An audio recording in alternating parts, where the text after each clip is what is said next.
Welcome back to another episode of BC Life. Silver Santa and I just got done metal detecting a local park.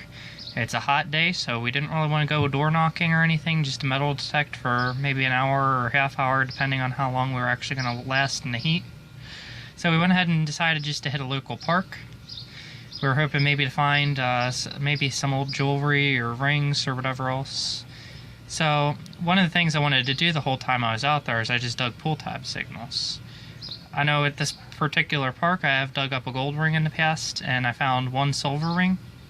My dad's actually found a gold ring there one time, so that makes a total of 3 rings we have dug in the past.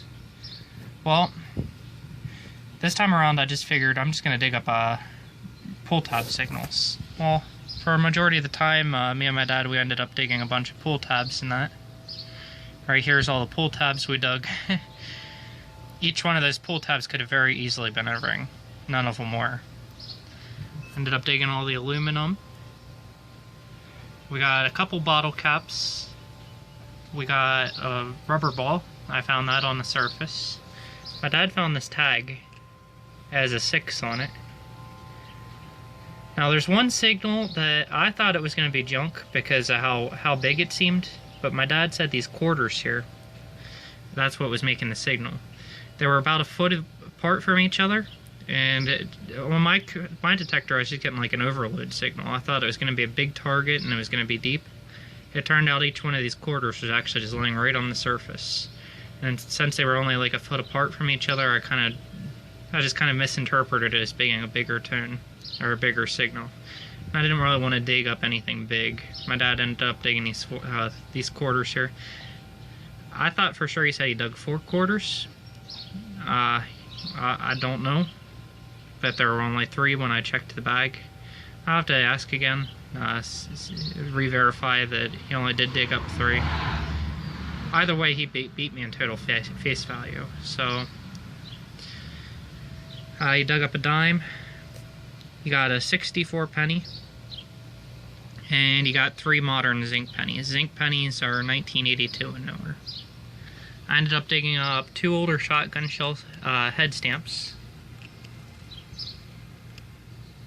One's a Winchester repeater. Sorry about my focus.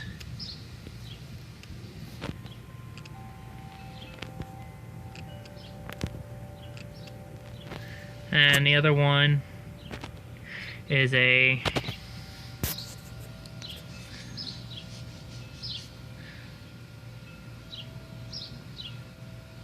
it says Mallard on it.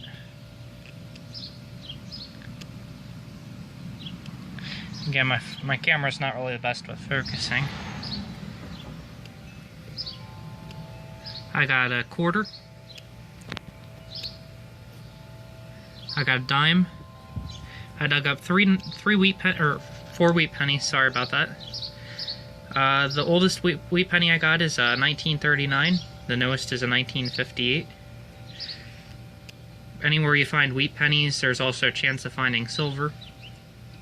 I didn't look out and find any silver this time around. I have found silver coins at this park in the past.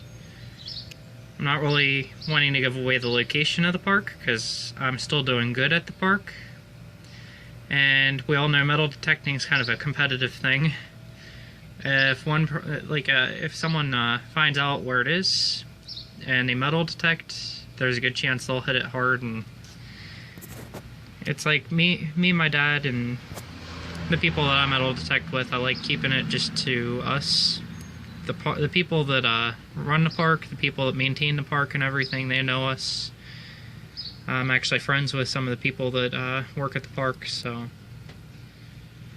Then I got 2 zinc pennies, but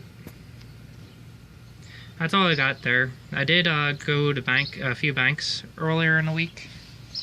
I ended up getting several rolls of the Eisenhower dollars. I was actually told when I went to a coin shop. I did stop at a coin shop. I was looking around and everything. We got talking to the owner of the shop, and he'd said about a bank that he dumped a bunch of the Eisenhower dollars back at. Now, he'd said the name of it and everything. We just went ahead and when we left out from the shop, that was one of the banks we stopped at. And when we stopped at the bank, we ended up picking up these Eisenhower dollars. We ended up getting quite a few good things that he dumped back. But he said the Eisenhower dollars just weren't selling or anything. None of the Eisenhowers we picked up were silver, but there were definitely some other good things in there. I'll get to showing you that here in a second. As I said earlier, I ended up stopping by the bank earlier this week, one of the banks that I go to. I was talking to a local coin dealer. The coin dealer had said about how he dropped a bunch of Eisenhowers off at the bank because no one's really interested in them right now. They're not really silver, they're not really going for much over face value. Which was actually explaining to some of my other viewers the other day. I'd actually met with some of them in person. They'd asked me, those Eisenhowers are worth something. They gotta be worth more than face value, right? And I told them they're not really worth much more than face value. I get them at the bank still. You just go to the banks, a lot of your tellers, if you ask them nicely, if they do get them in, they'll give them to you. They don't always have them. You just gotta be patient, and you gotta be calm, and you just gotta respect the tellers. And if they don't have them, they don't have them. They don't come in often, but every once in a while they get them where a customer returns them, or in this case it was actually a coin dealer that turned them back. When I got the coins, I was actually pretty surprised in what all I found, though. I got some gold-plated things here. These ones here are all gold-plated. One of the bicentennials. No, that would be with the purse. Never mind. But these are gold-plated. If you turn to the edge, you can see where they got like this yellow color to them. That's not natural. I'll bring one out here into the sunlight. I probably can see this better in the sun. But they got like this gold color to them. That's plating. I remember because I brought gold-plated coins into one of my local coin shops in the past. I brought them into Steinmetz to see if they sell for any more. He said they're actually technically damaged coins when they're gold-plated like this. So they're only worth face value. They're not worth any more, they're not worth any less. They're face value. So I'm actually probably just going to throw these in my truck and spend them. Eventually they're probably going to get left as tips or spent somewhere, but they're just kind of cool for now. I'll just hold on to them for now. But these three here are the bicentennial proofs. They have the S Mint mark on them, which shows that they came from the San Francisco Mint, right there above 1976. You can see a little S Mint mark.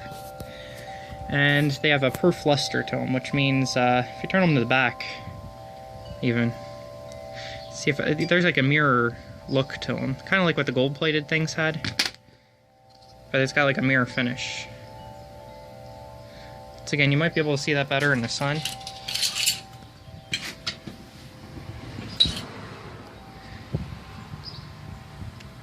Right here we are in the sunlight. You can see where the design somewhat pops off of the coin. It's just because of the mirror finish in the background. They're actually worth a few bucks over face because of the fact that they're proofs. When I talked to the dealer, he said these coins were actually brand new, uncirculated when he dumped them back. He just popped them out of their protectors and returned them to the bank. When I picked them up at the bank, one of the first things I did was put them back in protectors. I didn't get anything new. I have the complete book of them. None of these even like replaced in my book. Another thing I was surprised to see were the 1973s. I ended up getting 3 of the 1973s in with all those Eisenhowers. For anyone who does not know their Eisenhower dollars, 1973 is a low mintage year. So to find 1973s is pretty nice. And then on top of it, these coins here, they're pretty well uncirculated. They have a real nice edge on them still. It doesn't look like they got any scratching. These things did not see circulation much at all, if at all. And then I got a bunch of the Type 1 Eisenhower bicentennials. But the Type 1s, you see where it says $1, or even in the word United States of America, they have box letters. Now for the Type 2, I'll show you one of the gold-plated ones. The letters are not the box letters. Even if you look at the letter U and United, You can see where the bottom's narrower than the top. You look at the rest of the lettering, you look at the letter N and T in United. Look in the N and T in United on the Type 2. The Type 1s actually had a lower mintage. Once again, they are worth a little bit more than the Type 2s. I usually don't pull these too often, but I ended up getting all these. And in total, I got 7 Type 2s, or Type 1s. I got 3 of the 1973s. They're all low mintage. And then I got 3 perfs, which were not meant for circulation. They were for special mint sets. And then I got those gold-plated things. Again, gold-plated things, they're not really worth any more than face. They're just kind of cool. They're cool to carry around. They're cool to use for tips and that. I mean, a lot of times when I leave a tip at a restaurant, one of the things I like to do is I leave cash, but then I'll just like set one of these on top as it's somewhat like a paperweight or whatever, and it's just kind of got a cool factor to it. I got Eisenhowers all the time. I'll show you my book here. A lot of the Eisenhowers we pulled from circulation in that. I ended up getting the, I completed the book. I was a little impatient, so I went ahead and went to the store and picked up the last few silvers that we needed. But here they are. 1971. These went from 71 to 78. And the silver clads are 40% silver. When you look at the edge of these coins, you can actually tell whether they're silver or not, because they have more of a pure white look to them.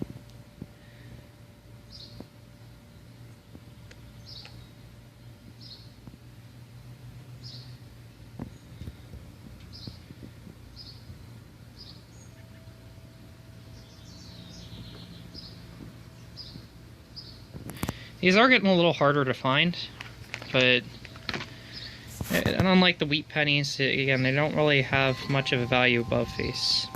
Wheat pennies, a lot of the common dates, your 40s and 50s, they sell about 2 cents a piece, 3 cents if you find the right collector. Your earlier date wheat pennies, that's where the money's at. With these, it's the silver, but most of the Eisenhowers are not silver. They're the clad varieties. They just look cool.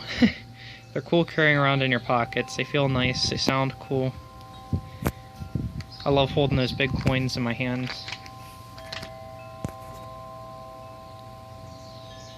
And with these, the Type 2s, I'm just going to show you the back then too. Type 1s and Type 2s for your bicentennials.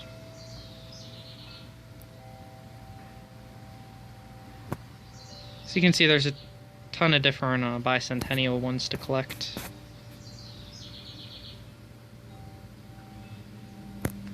I'm going to flip to the back on them real quick before going to the next page. That's a Type 1 reverse. Type 2 reverse. Type 1. Type 2, that's a perf. Type 1 perf. Type 2. I'm sure you can see the difference. Even if you're not an Eisenhower, if you've never really collected Eisenhower dollars, it's a pretty easy one to see. Again, the box letters are Type 1. The more curvy letters, that's your Type 2s. Originally, the box letters were intended for your perf coins. Now we're moving on to 77.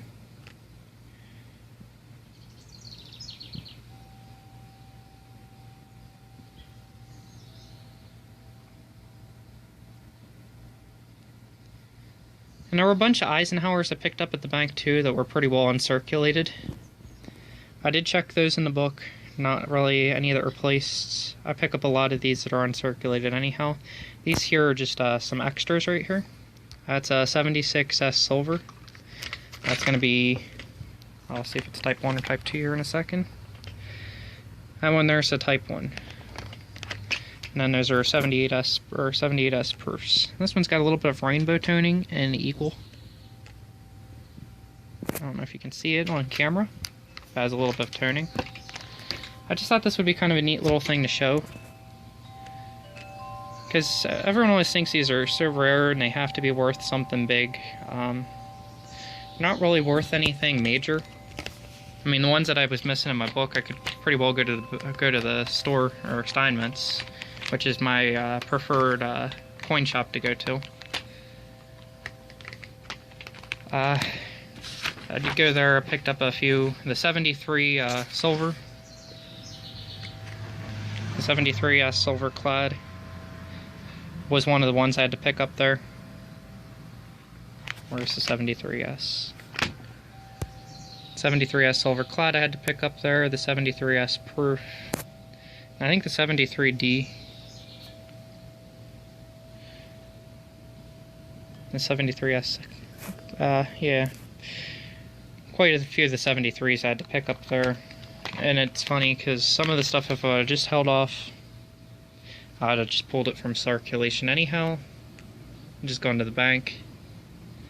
But it's okay because these really aren't worth too terribly much. The silver ones and the 73s are worth a little bit of a premium because they are lower mintage and they have a silver content. But the silver content's always silver, so I don't really feel I lost out on this. Just figured I'd share this with you. The rule that I had in the end of the last video, I know I had a few guys question me on that now. The rule that I had in that video, I didn't find it. I actually mentioned it toward the beginning part of the video. I did get it off of a guy that sold me a coin collection. Me and my dad actually met up with a guy that had an ad on Craigslist for some wheat pennies. Now, he was selling the wheat pennies, but my dad told him about his YouTube channel. He saw my dad's YouTube channel and saw how he was showing some of the Eisenhower dollars and that. So he said, I have a bunch of these Eisenhowers if you're interested. He said, I'm just going to sell them to you for face. He's like, I'm not sure if there's any silver in them. He said, I don't really know if I don't know too much about them.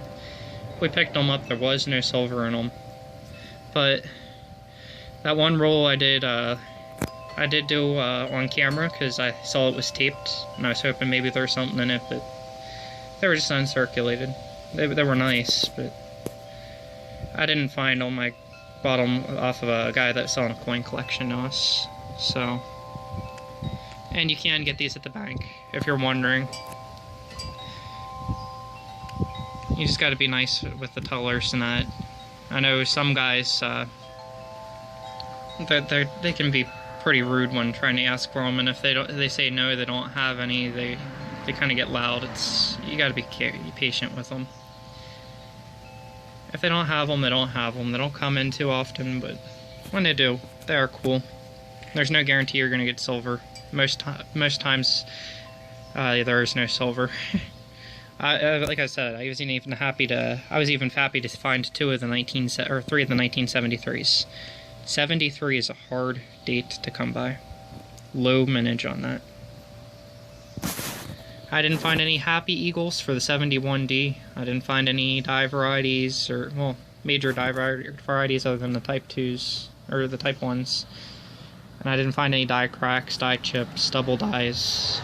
I did go through them all. Well, this was another episode of BC Life. Thank you for watching. Please like, please subscribe. I'm sorry I didn't really do too much this week. It's just been so hot, so I did coin roll hunting. And I did metal detect for a short period at the park, but that was one of our local parks. I didn't feel like driving or going too far, and didn't feel like door knocking, just to metal detect for maybe even just a half hour. It's just hot out. Well, have a nice week. Thank you for thank you for watching. Please like, subscribe, and leave any comments down below in the comment section, and I'll keep you posted.